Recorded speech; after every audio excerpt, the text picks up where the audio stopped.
লাউ তো আমরা অনেক রকমভাবেই রান্না করে খেয়েছি। এবার একবার লোটে মাছ দিয়ে রান্না করে দেখো কেমন লাগবে। গরম ভাতের সঙ্গে এত ভালো লাগে খেতে। একবার ট্রাই করে দেখো। রেসিপিটা ভালো লাগলে লাইক কমেন্ট শেয়ার করে পাশে থেকো।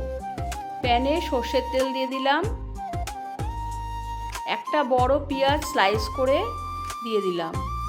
দিচ্ছি 1 চামচ জিরে ফোড়ন। ভালো করে পেঁয়াজটা ভেজে নিচ্ছি। দিয়ে দিলাম আদা রসুনের পেস্ট 1 টেবিল চামচ। আবারও ভালো করে সবটা মিক্সড করে দিলাম।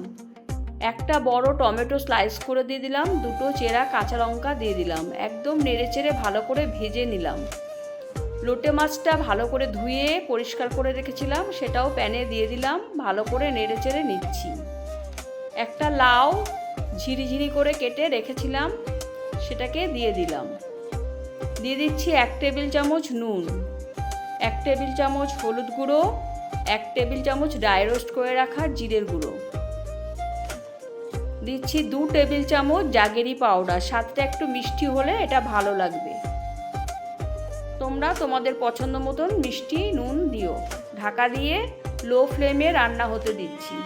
একদম জলটা শুকিয়ে গেছে, রান্নাটাও আমার কমপ্লিট হয়ে গেছে। উপর দিয়ে ধনেপাতা ছড়িয়ে দিচ্ছি।